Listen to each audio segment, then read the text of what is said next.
ನಮಸ್ಕಾರ. ಈ ದಿನ ರಾಶಿ ಭವಿಷ್ಯಕ್ಕೆ ಹೋಗೋದಕ್ಕಿಂತ ಮುಂಚೆ ನಾನು ಕೆಲವು ವಿಚಾರಗಳನ್ನ ಹೇಳ್ಬೇಕು. ಏನಂತಂದ್ರೆ, ತುಂಬಾ ಜನ ಕೇಳ್ತಿರ ಸರ್, ನೀವು ಪದೇ ಪದೇ ಇದೇ ಇಂಟ್ರೊಡಕ್ಷನ್ ಹೇಳ್ತೀರಾ, ನಿಮಗೆ ತುಂಬಾ ಜನ ಬರಬೇಕು, ನಿಮಗೆ ದುಡ್ಡು ಮಾಡಬೇಕು ಅಂತ ಈ ತರ ಮಾಡ್ತೀರಾ ವಿಡಿಯೋಸ್ ಅಂತ ಕೇಳಿದ್ರು. ನೋಡಿ, ಕೋಟ್ಯಾಂತರ ಜನ ಈ ದೇಶದಲ್ಲಿ ಇದ್ದಾರೆ. ನಾನು ದಿನಕ್ಕೆ ಒಂದು 5ರಿಂದ 10 ಜನಕ್ಕೆ ಮಾತ್ರ ಕನ್ಸಲ್ಟೇಷನ್ ಕೊಡೋದು. ಸೊ ಹಾಗಾಗಿ ಇದೊಂದು ಬಿಸ್ನೆಸ್ ಪರ್ಪಸ್ ಅಲ್ಲಿ ಮಾಡಕ್ ಸಾಧ್ಯ ಇಲ್ಲ. ಎರಡನೇದಾಗಿ ಬಂದು, ಜನಗಳಿಗೆ ಜ್ಯೋತಿಷರು ಭಯವನ್ನ ಹುಟ್ಟಿಸ್ತಾರೆ. ರೀಸೆಂಟ್ ಆಗಿ ಒಬ್ಬರು ಜ್ಯೋತಿಷರು ಹೇಳ್ತಿದ್ರು, ಏನಂದ್ರೆ ಯಾರೊಬ್ಬರು ನ್ಯೂಮರಾಲಜಿಸ್ಟ್, ಅವ್ರ ಹೆಸರು ಬೇಡ, ನನ್ನ ಕಸ್ಟಮರ್ ಅವ್ರು ನನಗೆ ಕಾಲ್ ಮಾಡಿದ್ರು, ನೀವು ಇಂಥ ಡೇಟಲ್ಲಿ ಹುಟ್ಟಿದ್ರೆ ಹಾಗಾಗಿ ನೀವು ಆತ್ಮಹತ್ಯೆ ಮಾಡ್ಕೊಳ್ತೀರಾ ಅಂತ ಹೇಳಿದ್ರು ಅಂತ.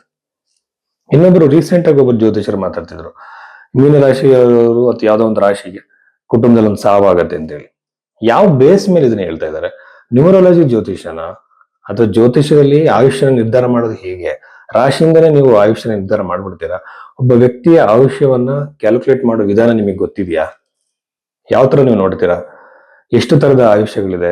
ಅಲ್ಪಾಯು, ಮಧ್ಯಾಯು, ಪೂರ್ಣಾಯು, ದೀರ್ಘ, ಇದರಲ್ಲಿ ಯಾವ ಕೆಟಗರಿ ಬೀಳ್ತಿದೆ, ಮತ್ತೆ ದಶ ಪೀರಿಯಡ್ ಯಾವ್ದನ್ನು ಅಪ್ಲೈ ಮಾಡೋದ್ರಲ್ಲಿ ಜನಗಳನ್ನ ಎದುರಿಸಿದ್ರೆ ಯಾಕೆ ಪೂಜೆಗಳು ಮಾಡಿಸ್ಲಿ, ನಿಮ್ಮ ಹತ್ರ ಜಮ್ ಸ್ಟೋನ್ಸ್ ತಗೊಳ್ಳಿ, ಅಥವಾ ನಿಮ್ಮ ಹತ್ರ ಇನ್ನೊಂದೇನೋ ಮಾಡ್ಲಿ ಅಂತನ. ಇದನ್ನ ಯಾವ್ದು ನಂಬಕ್ ಹೋಗ್ಬೇಡಿ. ಅದಕ್ಕೋಸ್ಕರ ನಾನು ಇಂಟ್ರೊಡಕ್ಷನ್ ಅಲ್ಲಿ ಇವೆಲ್ಲ ಹೇಳ್ತೀನಿ. ಜೊತೆಯಲ್ಲಿ ಇನ್ನೊಂದೇನಂತಂದ್ರೆ, ಜಾತಕವನ್ನು ನೋಡೋ ವಿಧಾನ ಜನಗಳು ಫಸ್ಟ್ ತಿಳ್ಕೊಬೇಕು. ರಾಶಿಯಿಂದಾಗ್ಲಿ ಹೆಸರಿಂದಾಗ್ಲಿ ತಿಳ್ಕೊಳಕ್ ಆಗಲ್ಲ. ವೇದಿಕ್ ಅಸ್ಟ್ರಾಲಜಿ ಅಂದ್ರೆ date of birth time correct ಆಗಿರ್ಬೇಕು, ನಿಮ್ಮ ಲಗ್ನ ಕರೆಕ್ಟ್ ಆಗಿ ಗೊತ್ತಿರೋ, ಲಗ್ನದಿಂದಲೇ ಮ್ಯಾಕ್ಸಿಮಮ್ ಬೇರೆದೆಲ್ಲ ಕನ್ಫರ್ಮೇಶನ್ಗೆ.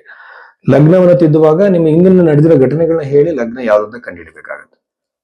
ಸೊ ಈ ಲಗ್ನವನ್ನ ಕಂಡುಹಿಡಿಯುವಾಗ ಬರ್ತ್ ಟೈಮ್ ರೆಕ್ಟಿಫಿಕೇಶನ್ ಅಂತ ಏನ್ ಹೇಳ್ತಾರೆ, ಇದು ಬಹಳ ಸೂಕ್ಷ್ಮವಾಗಿರೋ ವಿಷಯ. ಇದು ಎಷ್ಟೋ ಜ್ಯೋತಿಷರುಗಳಿಗೆ ಇದು ಬರಲ್ಲ. ಸೊ ಇದಕ್ಕೆ ಪಾಸ್ಟ್ ಇವೆಂಟ್ಸ್ ಹೇಳಿದಾಗ ನಾವು ಅವರಿಗೆ ಜ್ಯೋತಿಷ ಗೊತ್ತಿದೆ ಅಂತ ನಂಬಬಹುದು. ಯಾಕೆಂದ್ರೆ ಭವಿಷ್ಯವನ್ನು ಹೇಳೋದನ್ನು ನಾವು ನಂಬಬಹುದು ಅವಾಗ. ಇದಾದ್ಮೇಲೆ ಪೂಜೆಗಳ ಬಗ್ಗೆನೂ ಅಷ್ಟೇ. ಯಾರು ಕೂಡ ಬಡವ ಶ್ರೀಮಂತ ಯಾವ ಜಾತಿ ಭೇದ ಕೂಡ ಜ್ಯೋತಿಷದಲ್ಲಿ ಇಲ್ಲ.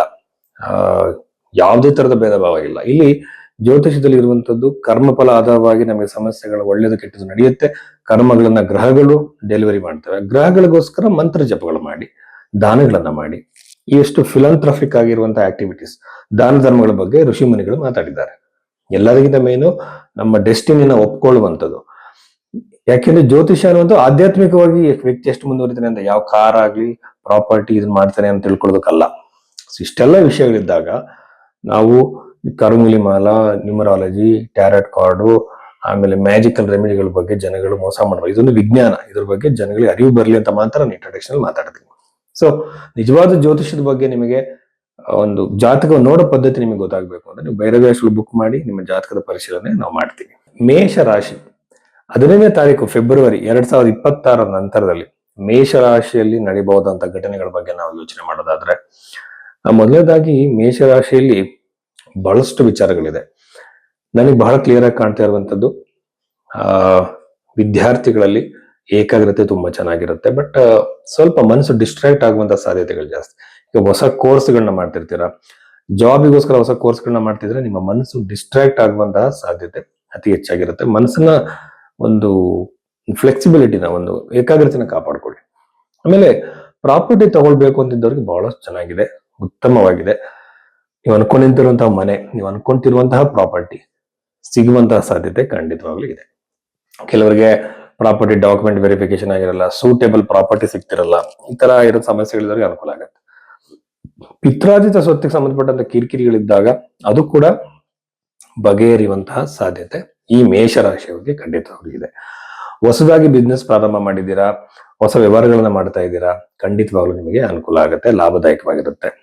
ಆಮೇಲೆ 2ನೇ ಅಧಿಪತಿ ಬಹಳ ಸ್ಟ್ರಾಂಗ್ ಆಗಿರೋದ್ರಿಂದ ಹಣದ ಫ್ಲೋ ಹೆಚ್ಚಾಗ್ತಾ ಹೋಗುತ್ತೆ. ಸಾಲ ಕೊಟ್ಟಿರ್ತೀರಾ, ಹಣ ವಾಪಸ್ ಬಂದಿರಲ್ಲ, ಅಥವಾ ನೀವೇ ಸಾಲದಲ್ಲಿ ಇರ್ತೀರಾ, ಸಾಲ ತೀರ್ಸಕ್ ಹೋಗ್ಲಿ ಪರದಾಡ್ತಾ ಇರ್ತೀರಾ, ನಿಮ್ಗೆ ಒಂದು ಹೊಸ ದಾರಿ ಸಿಗೋ ಸಾಧ್ಯತೆ ಮೇಷರಾಶಿಯವರಿಗೆ ಖಂಡಿತವಾಗ್ಲೂ ಇದೆ.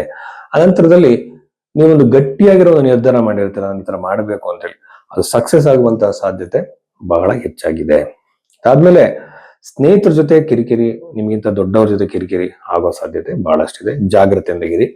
ಆಮೇಲೆ ಕೃಷಿಕರಿಗೆ ಬಹಳ ಒಳ್ಳೆಯದು, ಸಣ್ಣ ವ್ಯಾಪಾರಿಗಳಿಗೆ ಒಳ್ಳೆಯದು, ಫುಡ್ ರಿಲೇಟೆಡ್ ಬಿಸ್ನೆಸ್ ಮಾಡುವಂತವ್ರು, ಬಟ್ಟೆ ವ್ಯಾಪಾರ ಮಾಡುವಂತವ್ರು ಬಹಳ ಅನುಕೂಲ ಆಗುವಂತಹ ಸಾಧ್ಯತೆಗಳಿರುತ್ತೆ. ಇದ್ರ ಜೊತೆಯಲ್ಲಿ ರೆಸ್ಟೋರೆಂಟ್ಗಳು, ಹೋಟೆಲ್ಗಳು ಬಿಸ್ನೆಸ್ ಮಾಡೋರು ಎಲ್ಲರೂ ಕೂಡ ಅನುಕೂಲವಾಗಿದೆ. ಆಮೇಲೆ ವೃತ್ತಿ ಜೀವನಕ್ಕೆ ಬಂದಾಗ ವೃತ್ತಿ ಬಹಳ ಚೆನ್ನಾಗಿದೆ. ಹೊಸ ಜಾಬಿಗೆ ಟ್ರೈ ಮಾಡ್ತಿದ್ದಂಥವ್ರಿಗೆ ಬಹಳ ಅನುಕೂಲವಾಗಿದೆ. ಬಟ್ ಏನಾಗುತ್ತೆ, ಜಾಬ್ ರಿಲೇಟೆಡ್ ಬಹಳ ಕಿರಿಕಿರಿಗಳು ಟೆನ್ಷನ್ಗಳಾಗ್ಬೋದು. ಆದ್ರೆ ವಿದೇಶದಲ್ಲಿ ಯಾರು ಜಾಬಿಗೆ ಟ್ರೈ ಮಾಡ್ತಿದ್ರ ಅವ್ರಿಗೆ ಅನುಕೂಲ. ಹೊಸ ಜಾಬಿಗೆ ಟ್ರೈ ಮಾಡ್ತಿರೋರಿಗೆ, ಹೊಸ ಕೆಲಸಕ್ಕೆ ಟ್ರೈ ಮಾಡ್ತಿರೋರಿಗೆ ಬಹಳ ಅನುಕೂಲ.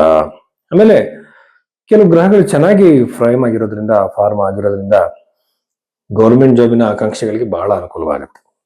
ಆಮೇಲೆ ವಿವಾಹಕ್ಕೆ ಯಾರು ಪ್ರಯತ್ನ ಮಾಡ್ತಿದ್ದೀರಾ, ವಿವಾಹದ ಯೋಗ ಕೂಡ ಬರುತ್ತೆ. ವಿವಾಹದ ಸಾಧ್ಯತೆ ಅತಿ ಹೆಚ್ಚಾಗಿರುತ್ತೆ. ಬಟ್ ಆರೋಗ್ಯದಲ್ಲಿ ಸ್ವಲ್ಪ ಕೇರ್ಫುಲ್ ಆಗಿರೋದು ಒಳ್ಳೆಯದು.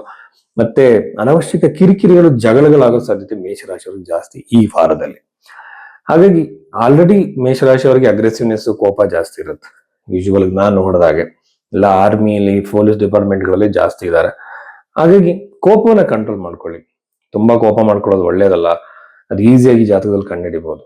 ಹಾಗೇನೆ ಜಾತಕದಲ್ಲಿ ನೋಡುವಾಗ ಬ್ಲಡ್ ಪ್ರೆಷರ್ ಕೂಡ ಬೇಗ ಬರುತ್ತೆ ಮೇಷರಾಶಿಯವ್ರಿಗೆ, ಮೇಷ ಲಗ್ನ ಆಗಿರೋಂಥವ್ರಿಗೆ. ಎಲ್ಲ ಮ್ಯಾನೇಜಬಲ್, ಎಲ್ಲದಕ್ಕೂ ಪೂಜೆಗಳೇನಲ್ಲ, ಮ್ಯಾನೇಜಬಲ್. ಸೊ ಇದನ್ನ ನೀವು ಮಾಡಬಹುದು.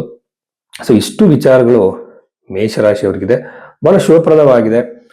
ಸುಬ್ರಹ್ಮಣ್ಯ ಸ್ವಾಮಿಯನ್ನ ಆರಾಧನೆಯನ್ನ ಮಾಡಿ, ಶಿವನ ಆರಾಧನೆಯನ್ನ ಮಾಡಿ, ಬಹಳ ಒಳ್ಳೇದಾಗುತ್ತೆ. ಬಹಳಷ್ಟು ಡಿಸಿಷನ್ಸ್ಗಳು ಆಗೋ ಸಾಧ್ಯತೆ ಈ ವಾರದಲ್ಲಿ ಮೇಷರಾಶಿಯವರಿಗಿದೆ. ನಮಸ್ಕಾರ.